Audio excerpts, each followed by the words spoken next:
President Trump, obviously in the center of that venue in Nashville. The president feeling the love tonight, and I think the crowd as well. And I think that really is the reason that you see the President of the United States in Nashville tonight, to be back with his friends and those, I think, if I may hazard a guess here, as I turn to Charlie Hurt, the Washington Times opinion editor, I think he wanted to be with friends when he got the word from Hawaii that another Obama-appointed judge had stayed his executive order. What do you think? Yeah, and I loved how careful he was not to call them, although, to be very respectful of the Ninth Circuit. But I couldn't tell at one point whether maybe he did refer to them as the Ninth Circus, which is frequently what they are called because they get overturned so often. But I think that this probably is the first time in history that a president has ever taken an executive order and campaigned for it across the country. And it's fascinating to watch. And doing so to great effect. Gayle, Trotter, your thoughts? When talking about the executive order, it was clear he is as upset as he can be. This on a day in which he had to get out in the hustings and push for the ACHA, which, by the way, I would hazard tonight, given his strong endorsement and his clear intent to put his shoulder behind repeal and replace. Tonight it may be that it became Trump care because he means to get this through and the process move to effective and beneficial law for all Americans. What do you think? Well, right, Lou. It's interesting that he did go strong against the Hawaiian court, and you notice that he said that the decision makes America look weak, and so he's upset on behalf of the American people. And tonight in the rally, he was also talking about the health care plan, and whereas the Republicans probably would have been better served to pass full repeal of Obamacare in the House, pass it to the Senate, let the Democrats be upset about it, but have Trump tweet against all of the vulnerable Democrats saying you're standing in the way of giving the American people what they voted for on November 8th by putting me into the presidency, and make it an issue that falls squarely on the Democrats. So we'll see what happens. You saw Paul Ryan wobble a little bit on this today. He said it's not going to be a binary choice and that they are going to be open to suggestions. So that's at least a little bit of good rumbling. Maybe Speaker Ryan heard what you said last night, Lou. Well, how democratic of the Speaker of the House to entertain other ideas beyond his own. Good stuff there. I want to bring in Steve Hilton, former senior advisor to David Cameron, also host of the new Fox News show, The Next Revolution with Steve Hilton.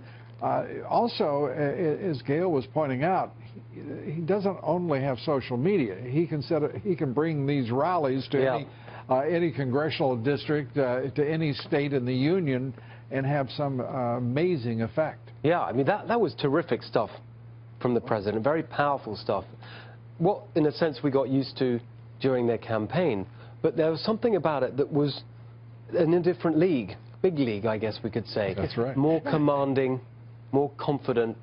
It was really, really impressive, and the more that he does that and helps shape the narrative of his presidency, the more that will translate into actual accomplishments. For me, though, apart from the overall impression, actually the most exciting thing was the fact that a number of times during that, at different stages, he repeated his excitement about getting on with tax cuts. Right.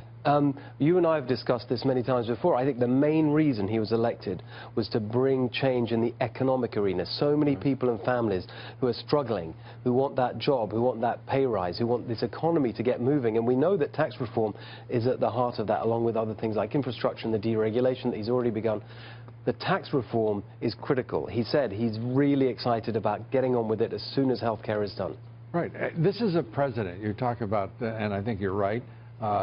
Clearly, this is a president who is in command. He is, the agenda is his. By the way, we got used to that idea on the campaign trail. He introduced all of the ideas. that were debated and discussed on the campaign trail. The agenda became his. Now it is his agenda. He reaches to the Hawaiian District Court and says, unprecedented judicial reach, Charlie.